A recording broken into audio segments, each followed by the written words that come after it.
Hi everybody, we are going to be on 3.1 Conservation of Energy.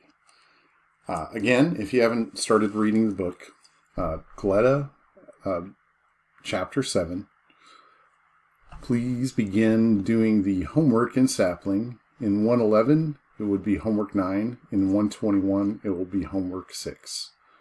This is also related to Lab 8 and 9. Okay? What is conservation of energy? Well, it's what this means is that the energy that you put into the system is exactly the energy that you get out of the system. There is no net loss of energy. No gain in energy, no loss in energy, all right? So what does that say? Well, since we're talking about thermodynamics, energy cannot be created or destroyed. The amount of universe is this kind of offshoot of that. It's the amount of energy in the universe is the amount of energy that will never leave the universe, right? Well, in a similar way, conservation of energy, which is a model for looking at how energy is exchanged between systems, you could actually say in some cases that there is no energy lost, all right? And in the next section, 3.2, we will talk about when you do have cases where energy is lost. All right. So what does it say? What does it mean to say that no energy is lost? Well, if you account for all the different types of energy, and we will get into all the different types of energy in 3.2 as well, we've learned that delta K, which is kinetic energy, delta U sub G, we've also learned that the potential energy due to gravity. We talked a little bit about the potential energy due to the spring. This is the energy of heat or heat loss to a system, but there's also kinetic energies, nuclear energy, a lot of different types of energy. If you add up all these changes of energy, so the change in kinetic energy is going to be 0. The change of potential energy is going to be 0. Change in potential energy due to a spring is going to be 0. The change in heat in the system is going to be 0. The change in the chemical energy is going to be 0. Anyways, add up all these changes in energies, and that adds up to 0. What this means is that, and I don't really need to write this. I suppose I should, though. But when delta E, this is all of the energy, is equal to 0, what that means is E final minus E initial, this is all of the energies, is E final minus E initial is equal to 0. What that means is the initial energy is then going to be equal to the final energy. You add initial energy to both sides, and what you end up getting is final energy is equal to initial energy, right? If there is no energy loss in a system, all of it is conserved. Okay, it's also conservation of energy is saying energy is conserved inside the system. There's no friction or heat loss from the system. Then the energy in is equal to the energy out. Okay? This is a little bit weird because this basic energy model that we introduced you to in 3.0 is basically saying the energy into the system. If you put energy into the system, you could get energy out of the system. Well, if the entire system is contained, then you're not going to be talking about energy in or energy out, because there is no energy or outside energy coming into the system, and there's no energy from the system leaving to the outside. Okay, this is when energy is not conserved. And usually that takes the form of in heat, or it's driving a work system to happen outside the system. So driving work outside the system. But most of the time, it's heat coming into the system and heat going out. And if you've taken chemistry, basically chemistry is all about heat exchanging from one system to another, right? Which is the kinetic energy of the particles, right? In our case, though, usually most of the problems deal with you have a system here, and if energy is not conserved, then there is some heat loss. So usually you're not seeing energy being put in to the system. You're seeing a system where energy is losing energy due to heat. Okay? Well, one of the main things in this, if you're just constraining yourself to a system, now you have to think about the types of energies, exchanges between the energy in to the energy out, right? So you could think about it this way. You lift, a ball is up in the air, right? A ball is up in the air. It's got an initial potential energy. And as it falls, that potential energy to right before it hits the ground, so right as the ball is about to hit the ground, all that potential energy has now turned into kinetic energy. Okay? So that's an example of a type of energy exchange. Well, let's talk about different types of energy transfers. Okay? Usually when energy is transferring between different types of energy, it's doing it in the form of work or heat. And it might actually be leaving the system at the same rate something is entering in the system, right? But we're talking about energy transformations within the system. So other examples of energy transformations is chemical energy changing to potential energy due to gravity. This weightlifter is using her food in her stomach, which gets turned into chemical energy to lift a barbell up a height, right? This is kinetic energy, a baseball player sliding across the ground, sliding to a stop. So his kinetic energy is being transferred to heat due to friction. Fire is a great example. So it's chemical energy being and it's actually for a balloon, in case of a balloon, being turned into potential energy due to gravity, right? If you have a hot air balloon and it rises, right, that's a type of energy exchange. And here is a complex change, right? So this guy is jumping on a high board. The spring of the high board is going to then, when he starts to leave the high board, be changed to kinetic energy, and then he's going to come up to a height h, which is then going to be changed to potential energy due to gravity, right? So these are all examples of energy transformations. Well, why don't we try a problem where I describe an energy exchange, and then you try to figure out which energy is being exchanged, okay? So, a skier is moving down a frictionless slope at a constant speed. What is the energy transformation? Okay, why don't you take a moment and talk to yourself, and think about this, and then choose your answer. All right? So pause the video and try to answer this. Okay, well, let's look at each one in turn. So a skier is at the top of a hill who's moving, right? He's got kinetic energy, and he's moving down the hill and he's moving down the slope at a constant pace. So he's a skier who's moving, okay, and he's moving down a slope at a constant speed. So his kinetic energy, he's at the top. He's at the top of some hill. No, it should be better if I draw it. He's at the top of some hill, right? And he's moving down this hill. So maybe he started up here. He started at a height h.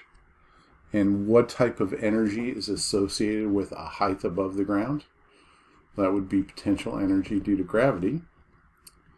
And then when he's sliding down a hill at a constant rate, okay, so this potential energy is being turned into kinetic energy, right?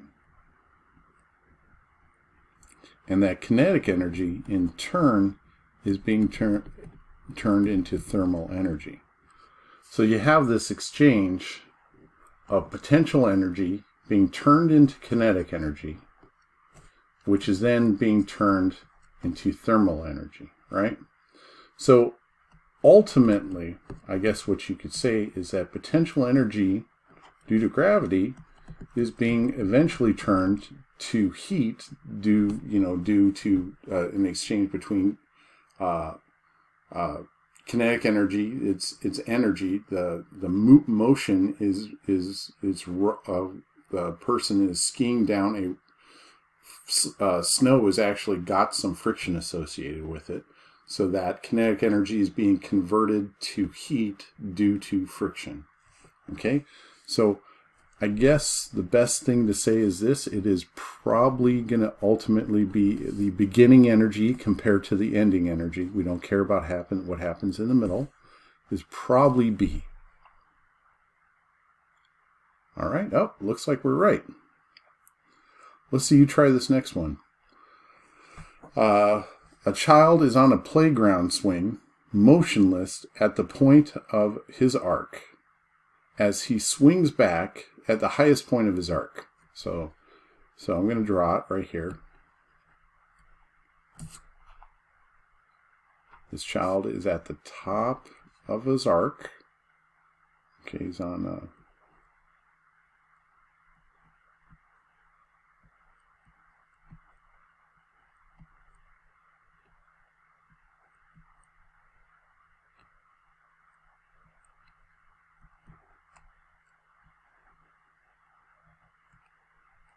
this is his little seat. Right? So he's at the highest point of his arc. And as he swings back down to the lowest point of his motion, what is the energy transformation taking place here? Well, right here, he's a height off the ground, and he's not moving. Okay? So think about the type of energy there. And then he's going to swing down.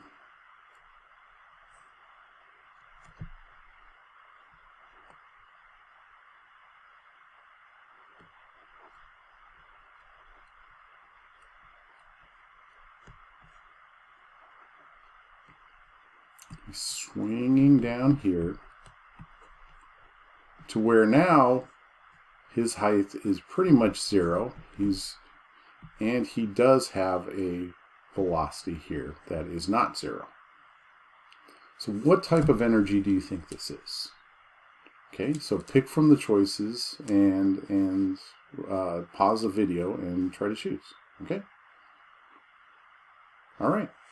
Well, it's looking to me like he starts out with a potential energy due to gravity and then ends up with kinetic energy. Right? So I'm thinking the answer is D. And it looks like we're right. That's awesome. Okay. Well, let's keep moving on. So what you could say is by this conservation of energy, these conservation of energy problems, is the energy in is equal to the energy out. All right? And so we're going to now move on to quantitative type of problems where we're actually building equations, all right? And we're going to go through a bunch of examples, all right? But there's a strategy to it, all right? And in our case, we're going to be dealing only where the change in energy is equal, the initial energy is equal to the final energy. So no energy lost, okay? So what the strategy is you interpret the question and draw a picture, okay? And you want to draw two pictures, an initial picture to describe that reflects what is being described as the initial energy, and then all the variables associated with the final energy, and you compare the two to each other.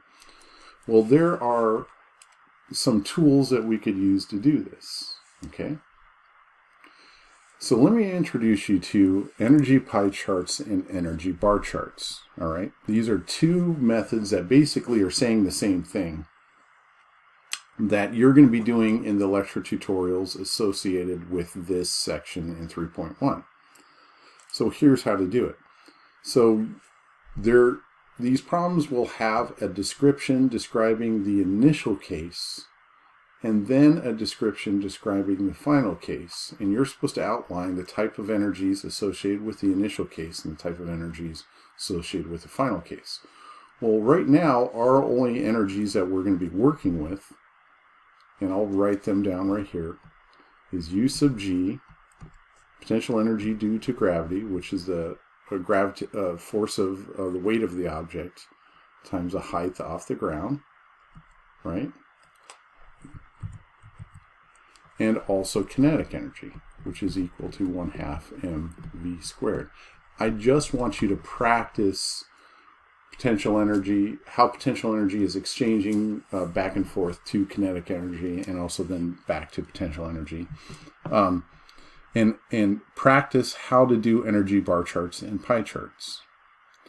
Well, here we go. Let's try one. The best way to learn is by doing, I think.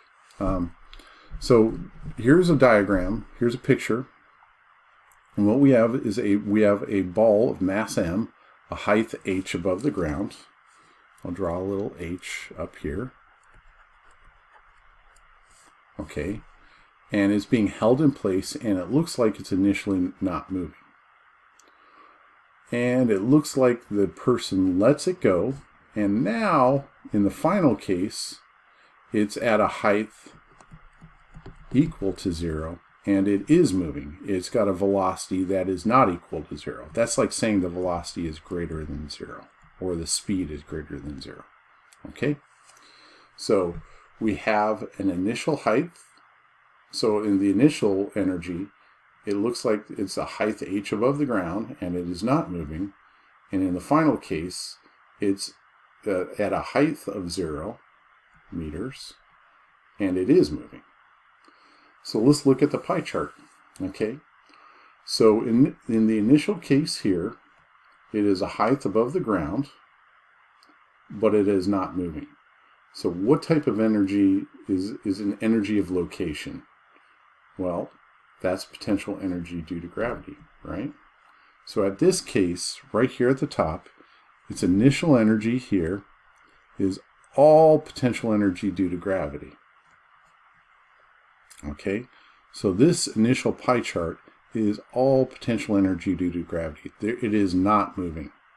Okay, so what we could say is that the bar chart, I'm going to give 3 blocks of energy to potential energy due to gravity. None of these, we're not worrying about these right now. Okay. All right, so we're not worrying about spring or heat or friction in this case.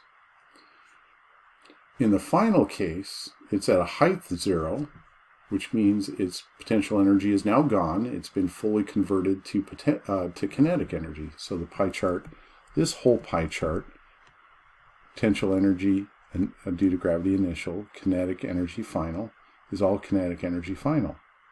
So that means if we started with 3 blocks and the energy in has to be equal to the energy out, then this is going to be 3 blocks final. You'll also notice that these pie charts are the same size. That means the energy in is equal to the energy out. If the energy out was larger than the energy in, that means work had to be added into it, right? You would be adding work into the energy if the final bar chart were larger. And not only that, if the final bar chart were smaller, that means there's energy loss in the form of heat or friction. So that means energy is being lost either by some work being taken out of the system or in thermal energy over here. Okay, we'll worry about that in the later on. But right now, the initial bar chart is potential energy due to gravity, and the final pie chart is kinetic energy final. And thus we have, I just arbitrarily, this is the bar charts. I chose 3 blocks just because I felt like it, right? It's completely subjective in this case, okay? So 3, I could have put just 1 block here and 1 block here. Really, the only thing that would cause this to be more blocks is if we raise it a higher height and a higher height and a higher height, right? Or it's the mass is increasing on the ball. But in this case, I just gave it 3 blocks. I like 3, okay? Well, now, let's go ahead, and we've analyzed it in 2 different ways. Let's go ahead, and what we're going to do is we're going to set the initial energy equal to the final energy, okay? What we could also do is this, is just write in here. And what we're going to say, this is the initial energy is equal to the final energy. Okay? And that is essentially what these bar charts and pie charts are saying. Okay? And the initial bar charts and pie charts are saying it's U sub G I. And the final bar chart and pie charts are saying it's kinetic energy final. Well, in the equations, we know that initial potential energy due to gravity is mgh, and it's an initial height at that level. And in the end, it's going to be 1/2 m, and it's v final squared. And I'll just put a little caret there, v final squared, right? If what I'm going to do is draw a little picture over here using this.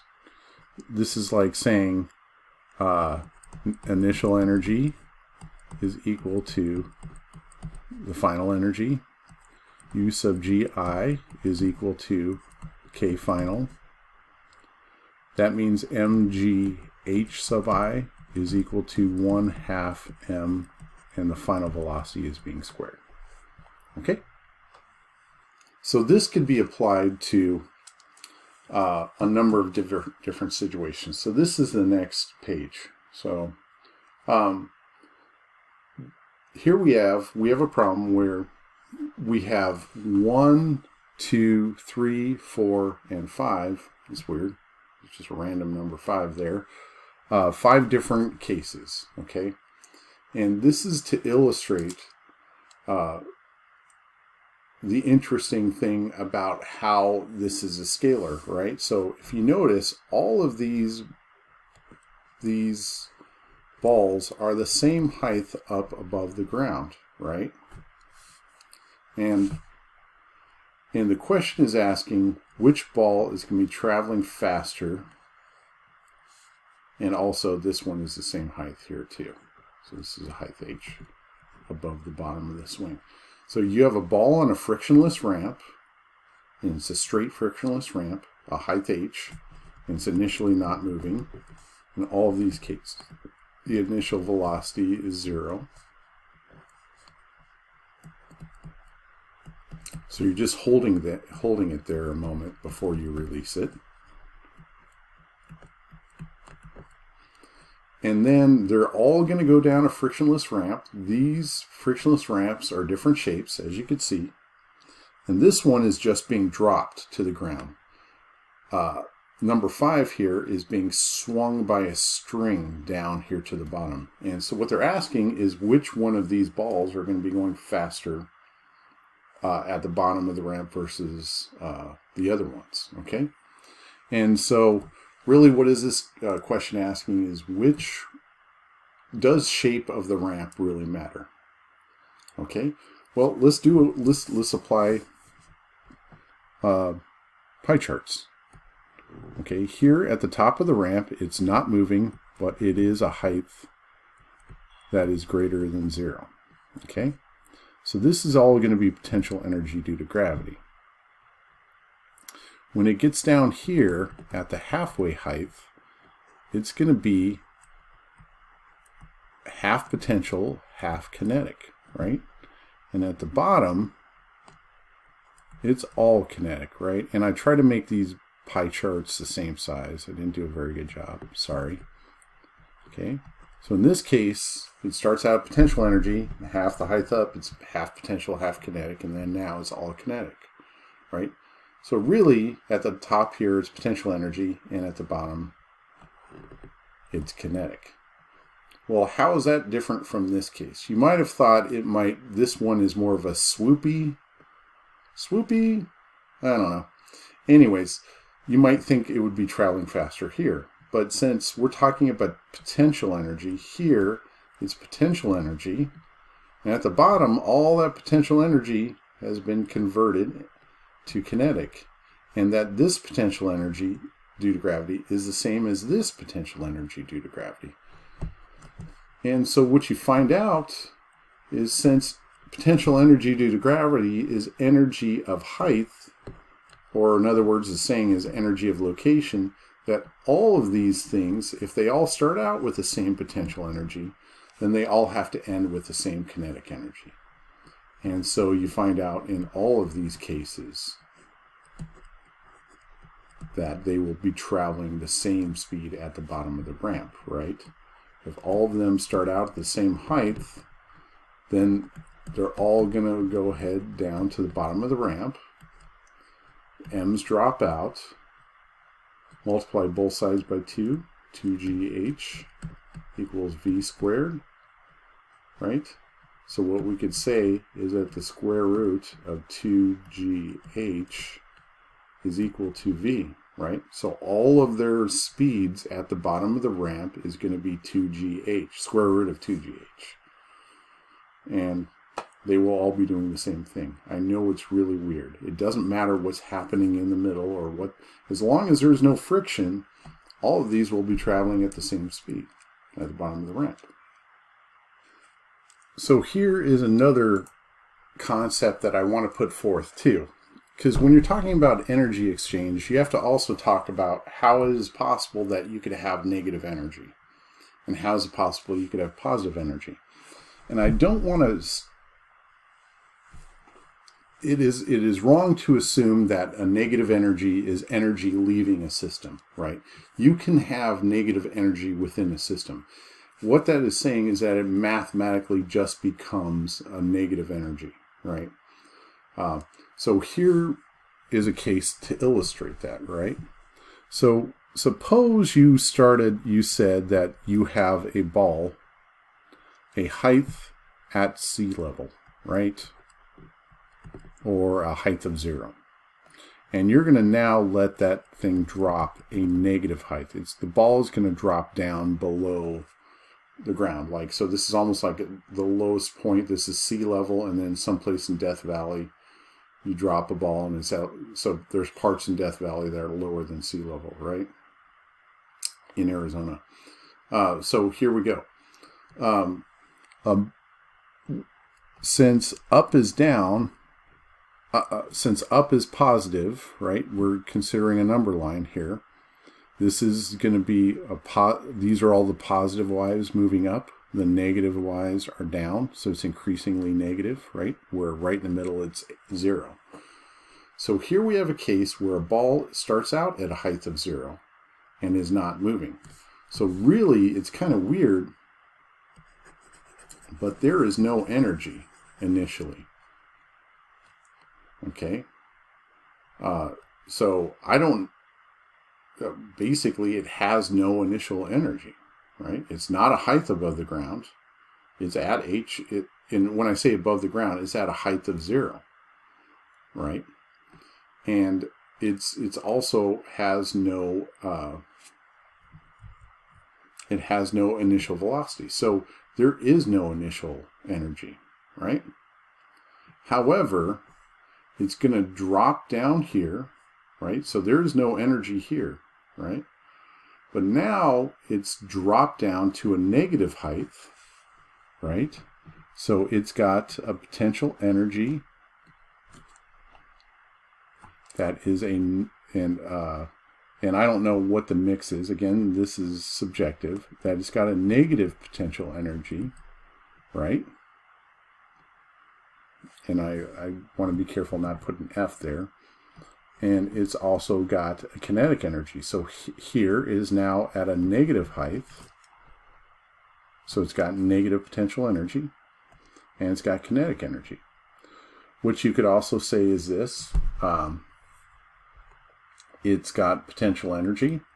And I'm just, again, this is subjective. If it has 3 blocks of kinetic energy, it has to have 3 blocks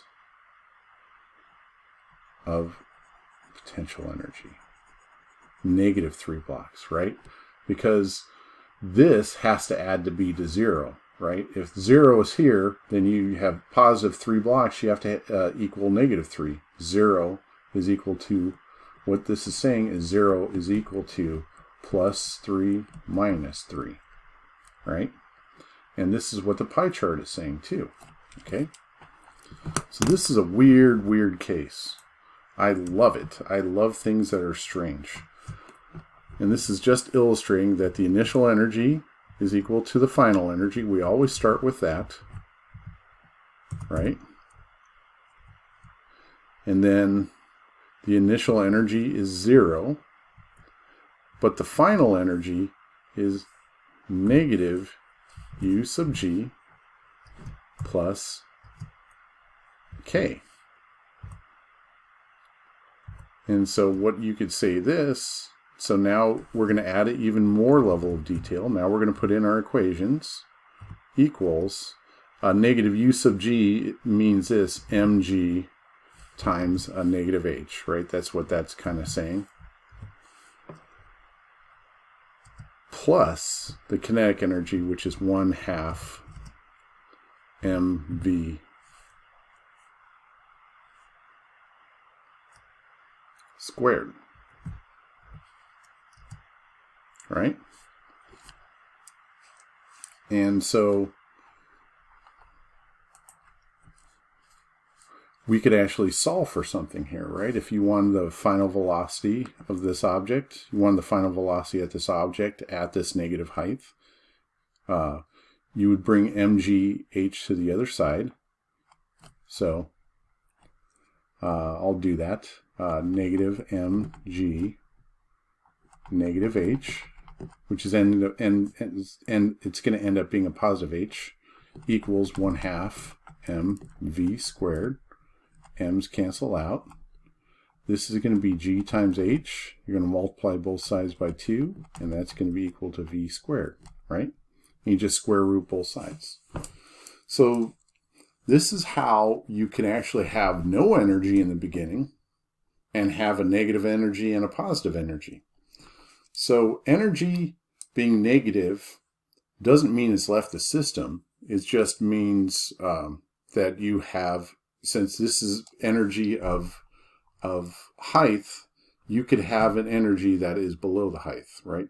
One thing that to note, right, since 1/2 mv squared, since kinetic energy is 1/2 mv squared, and you can't have a negative mass and you can't have a negative velocity, what that says is you can't have a negative kinetic energy.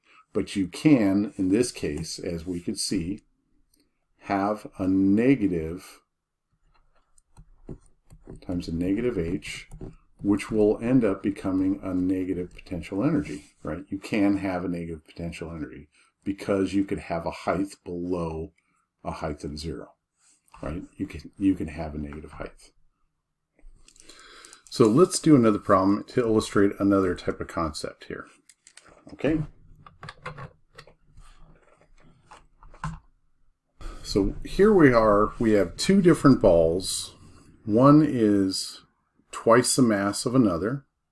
They both start off at a height of h, height of 8 meters high, the 2 mass ball and the 1 mass ball. And they're both going to fall to a height of 0, but still be moving just as they're about to touch the ground, right? So now both of them do have a speed greater than 0. All right. So the question is which one is moving faster? All right. Well, let's do a pie chart due to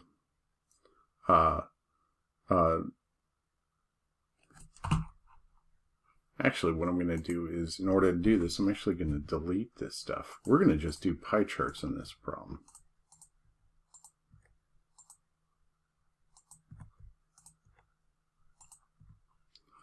We'll just do pie charts to do this. And we'll have to do it the old way where we draw them. Oops.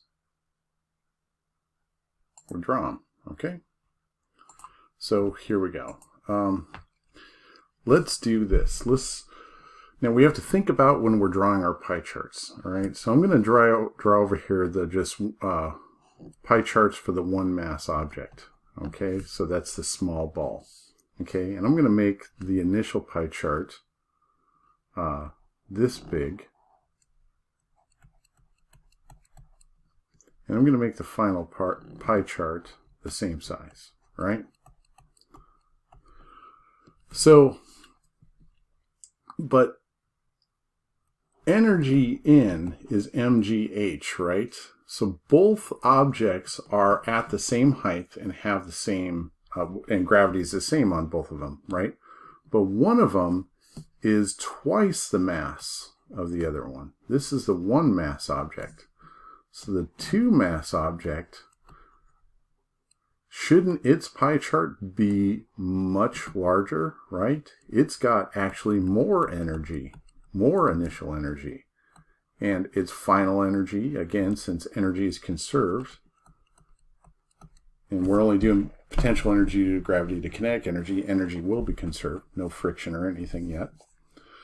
The pie chart here, the initial pie chart here, has to be twice the size of the other one, right? Well, if the two mass object has twice the mass of the other object, so shouldn't it be traveling 2 times faster or 4 times faster, but the velocity is being squared, right? Well, let's think about it. All right, let's do both cases here. So the initial energy here for the two mass object is going to be U sub G I, and in the end it's going to be kinetic energy. And this guy, and I'm going to put like a 2 here and a 2 here to designate that, right? This guy is going to be U sub Gi. It's also got an initial potential energy, and this is 1. And it's going to have its own kinetic energy, right? Well, let's calculate the speeds on this, right? So initial energy is equal to final energy. Energy is conserved. So U sub Gi 2 is going to be equal to K final 2, right? This is 2, and this is 2. For the one mass object, it's going to be the same thing. Energy is going to be conserved, but this is going to be, again, U sub Gi 1 equals K final 1, right? Well, now let's put in our masses and our discrete variables, right? This U sub Gi 2 is going to be 2 mg times 8 meters, right?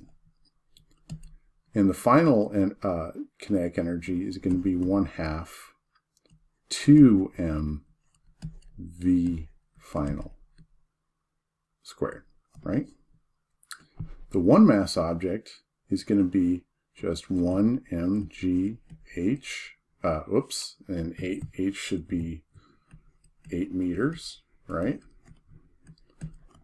And its kinetic energy is 1/2 the one mass.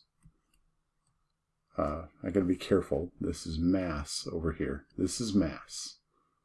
And this is 8 meters. So let me back up a second. And I'm just going to put let me back all the way up, all the way over here. I almost made a really weird thing. It almost made things unclear. I'm just going to put the initial height here, where the initial height is 8 meters, right? I'll put in the number later on.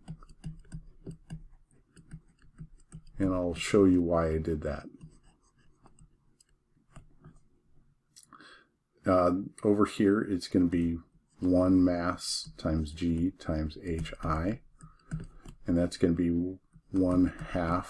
Oops, I made another mistake over here. I didn't put the 2 mass here. Got to put 2 mass times the velocity final squared. Got to pay attention, Jim. I apologize, guys.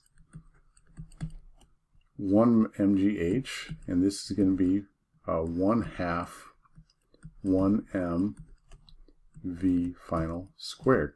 Okay. So, okay, that looks right to me.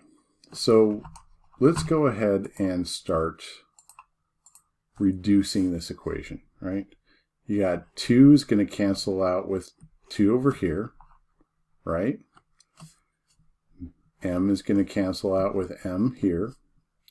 1 is going to cancel out with 1 here, and M is going to cancel out with M here.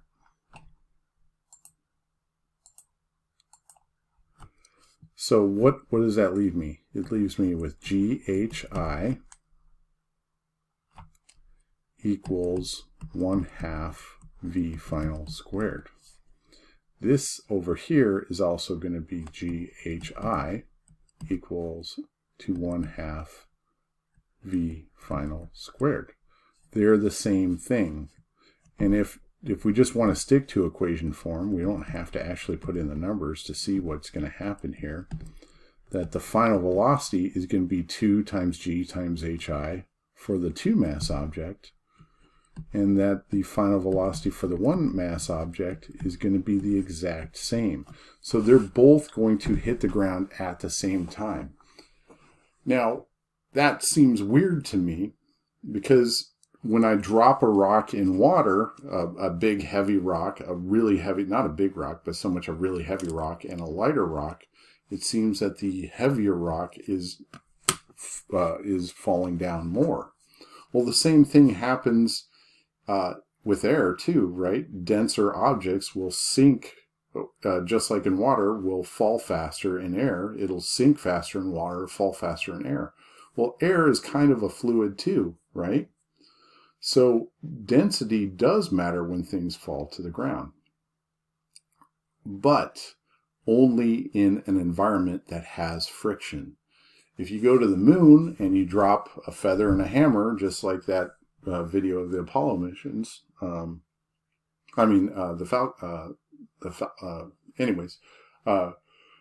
they dropped a feather and a hammer and both hit the ground at the same time. So there is no air friction. And this is what we're assuming here. There is no air friction. So in the absence of air friction, a 2-mass object and a 1-mass object will be traveling at the same speeds and actually will hit the ground at the same time too. Okay? Let's do a couple more problems and we will finish up this, okay? So now let's apply all that we learned, okay? We've learned that there can be negative energy, and that doesn't mean that energy is leaving the system. Negative potential energy. There can't be negative kinetic energy. It seems that mass doesn't really matter as far as speed when it comes to frictionless cases. And not only that, the path of the object, if it's a longer path, like a longer path, it doesn't matter, right? It just matters where they began and end. Well, we've been doing these problems where I've provided you pictures to illustrate the case. Well, now let's go ahead and try a problem where you have to draw your own pictures, create the pie charts, create the bar charts, and then go ahead and solve for something, okay? And in this case, we're trying to find how fast something is going when it hits the ground. So we're going to probably finds velocity right before it hits the ground. A ball is shot up from a height of 8 meters with a speed of 10 meters per second.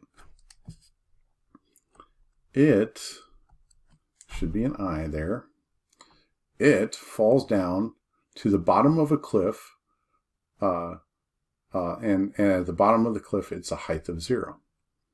How fast was it going right before it hits the ground? So what I'm going to do is draw a picture, and this is going to be the initial picture, the energy in, and this will be the energy out picture.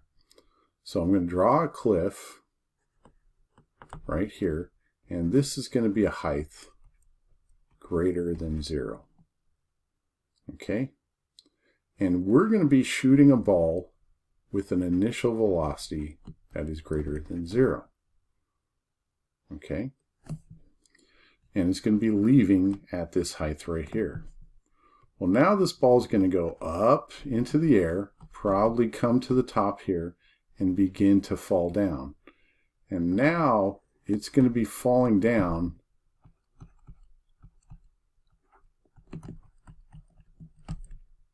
and now the ball is going to be falling down, and I should put a vector on this sucker, that its final velocity is also going to be greater than 0, right?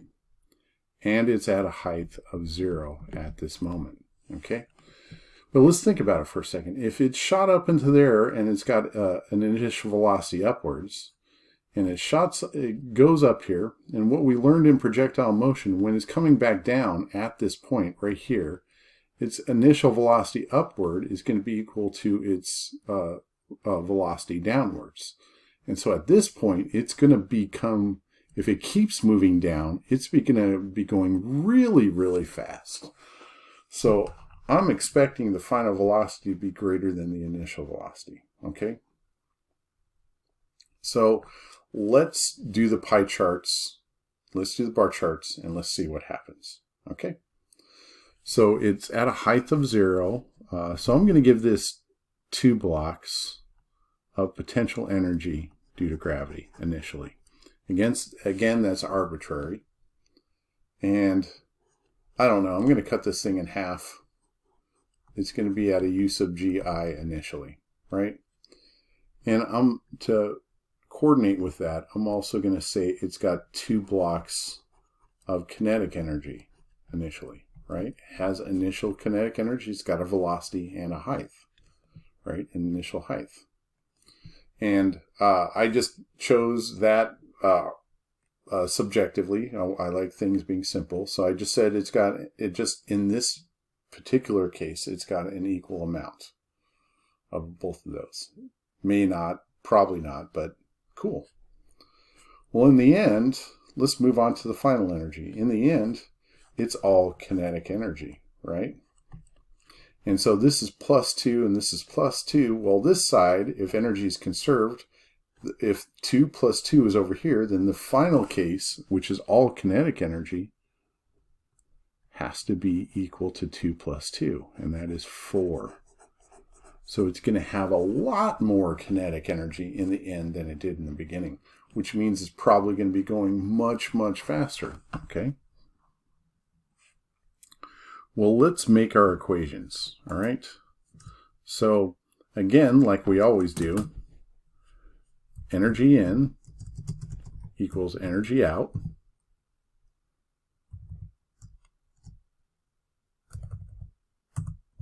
And now we add a layer of detail. The initial energy, it's got initial height, and it's also got a kinetic energy initial. That's equal to the final energy, which is final kinetic energy. Well, this is going to be mghi plus 1/2 mv initial velocity squared. And that's equal to 1/2 1/2 m. I should put a space here between I want you to think that m is on the bottom with a 2. M v final squared, right? It should be a lowercase v, right? So the cool thing is, so I'm going to do the math just real quick here, and then I'll write out the final, what the final velocity is equal to.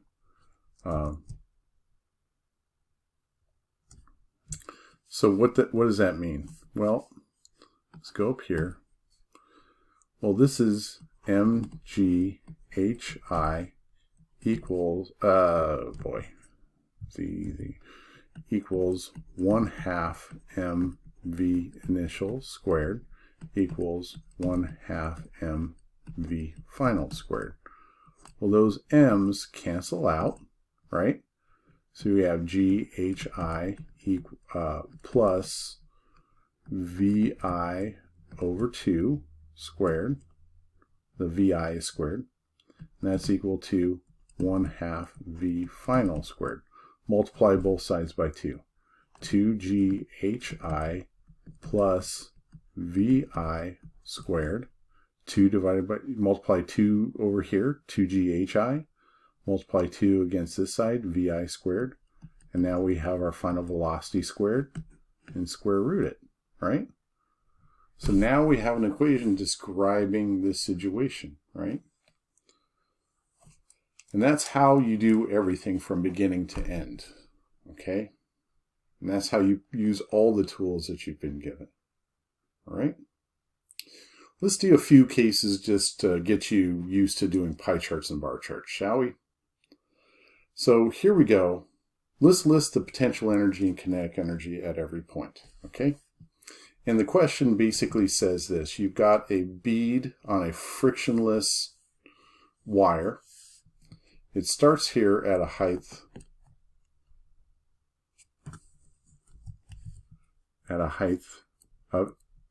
right here.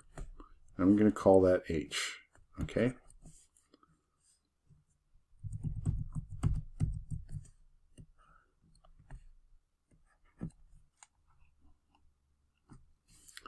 And let's say it starts off not moving. So you're just holding the bead here and you're going to let it go. And it's going to go through C, slide through D, and then it's going to swing back up. And the question is, does it get to I or does it get to H? Well,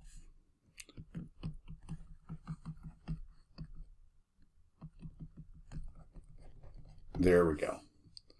Well, let's do a pie chart here. It's a height h and has no initial velocity. Let's do a big pie chart. So that's going to be u sub gi. That's all u sub gi.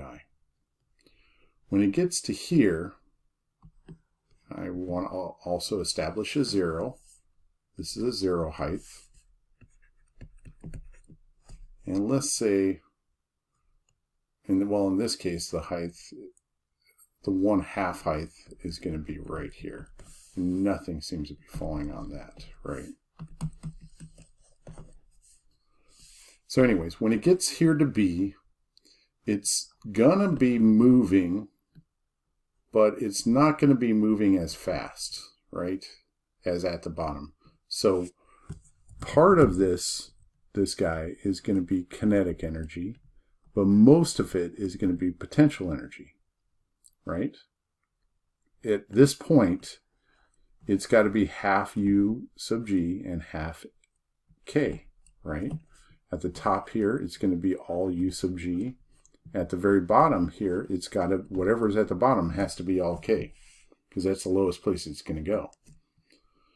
Well, now it's going to be moving past. Now it moves away through the halfway point, and now it's just a little bit above the ground. Well, now it's going to be mostly kinetic energy and just a little bit of potential energy. And it's going to swing back up, and now it's going to swing back up to a height that it was at B. Well, now that is the same pie chart right here. So B, D, and actually G should all have the same pie chart.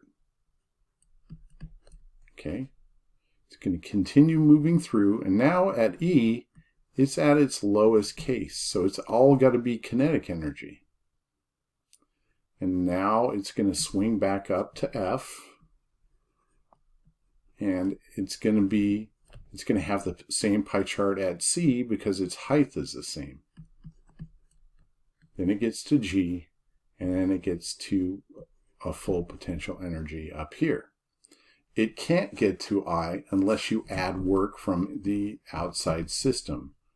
If you add work into this pie chart, and let me make that, if you added work into that pie chart, well, now the pie chart is now going to be bigger, and this slice of the pie chart, U sub GI, is this part, and that is the added work to get it to the height I up there. So you actually have to physically lift it with a contact force up to that height. Okay? And so that's how energy is exchanged, and it evolves from one to another. Okay? Well, when we could actually apply this energy exchange to the Earth orbiting the Sun. Okay? So here we are, we have the Earth orbiting the Sun, right? And there's some really cool features of this. Okay?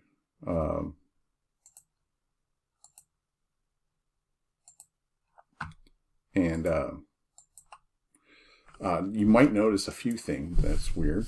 Okay, so this is the Sun right here. And you have the Earth orbiting it. Okay, and the Earth is going around, that is counterclockwise, right?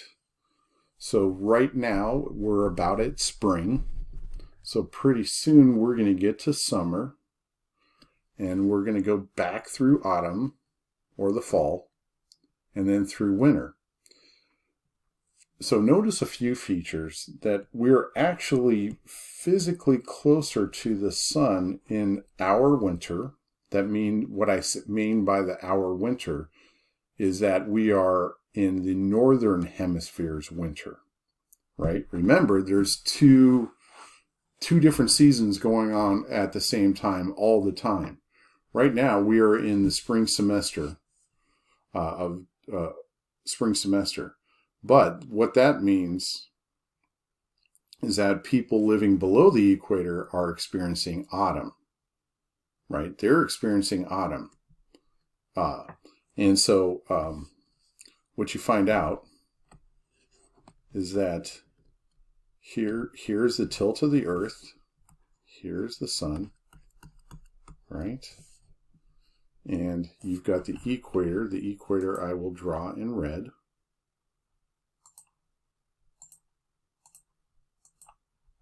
Okay, so the equator is right here, splitting up the northern hemisphere from the southern hemisphere. Okay, and I'm going to use the light rays from the Sun. So when you're really far away from the Sun, as we are, in this case it kind of shows it really, we're not ever that close to the Sun, but anyways, the sunlight is going straight, right? And it's hitting everywhere, right? So what you find is that the sunlight is, and this is, just think of it like a big old flashlight. The sunlight is more hitting the northern hemisphere at a more of a direct angle, and it's hitting the southern hemisphere at an indirect angle.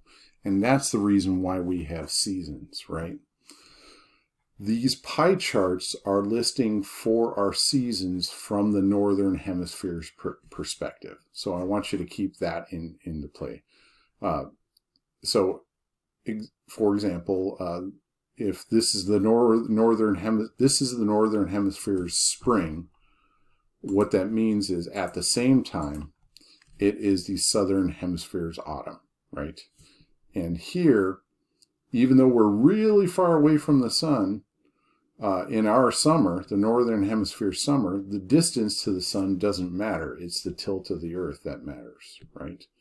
That we just learned up here.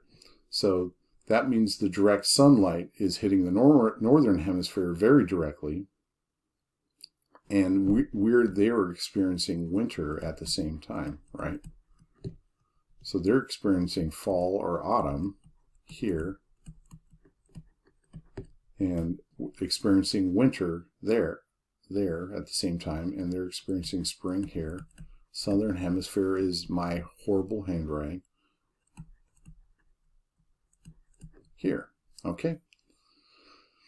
But that's not the point, I hope you knew that. If you didn't, please look up some more on that. It's really, really cool how the sun affects our seasons, and the fact that the sun's distance to the earth has nothing to do with it. It's just all about the tilt of the earth and how direct the sunlight is hitting the earth. Okay. What you're supposed to learn from this is pie charts, because we're doing pie charts, and not pie charts, is conservation of energy, right? So notice in our wintertime, we are at a low height or distance to the sun. And in our summertime, we are at a much larger distance away from the sun, right? So what you could say is at the summertime, we are still moving. In fact, at this point, we are moving kind of in the upwards direction. In the autumn, we are moving a little bit faster, right? And in the wintertime, I'm going to make it a big pie chart there. So I'm drawing the velocities, velocity vectors. So in the summertime, we still have a velocity, but it's small. It's a small kinetic energy. And we have a huge height. So that means, what does that mean? Well, we're traveling really slow in the summertime, right? And then as we start to get closer and closer to the sun, we start to speed up. And I don't know what the mix of energy during that time is, but it's probably not 50-50. So I'm not going to make it look like that. Let's say it speeds up a lot, right? It's more kinetic energy than potential energy. Well, it's at the same location in the springtime too. So it's going to have the same mix of energies here. In the wintertime, it's going to have a little bit of potential energy, right? It's still a little distance away, but it's going to have a huge amount of kinetic energy. So it's going to be traveling really fast in the wintertime, right? And this gets into Kepler's laws, and if you are more interested in that, look those up. But this is how energy is exchanged going around the sun, right? Right? It's more kinetic energy than potential energy over here in the wintertime. It's got a lot more kinetic energy. Here, it's still got more kinetic energy, potential energy, and I did that subjectively. I'm not sure how much the mix is. But we are definitely traveling faster than in the summertime. Summertime, we're traveling very slow because we're very far away. So there's a yin and yang between kinetic energy and potential energy due to gravity. Okay? Here's a situation which is always, I've seen this in a lot of textbooks. If we do pie charts here, at each one of these situations, you find something really weird, right? So if the Earth went around the sun in a perfect circle, that means the height or distance from the Earth's sun is constant, right? And let's say that is U sub g and it's kinetic energy. That means the velocity of the Earth would be the same speed, right? And that the mix of energies would never change, right? Because the Earth-Sun distance isn't changing, that means the velocity isn't going to be changing at all because the mix of energies is stable and is the same. This never happens. You will never see this, okay? So this is something that's represented in a lot of textbooks that is very wrong. This is not how orbits happen. They are more like this situation where they're oval, right? This is a situation where even though the Earth actually does have a pretty, it's not a perfect circle, but it's still got some of an ellipse to it. It's still speeding up. It's for sure in the northern hemisphere summertime. It is going a lot faster than it is in the wintertime. Okay? So if you haven't tried your sapling homework, please do so. Okay? And that is the end of 3.1. And hope you learned a lot about how to create those pie charts and bar charts and use those to create equations by utilizing the conservation of energy. Thank you.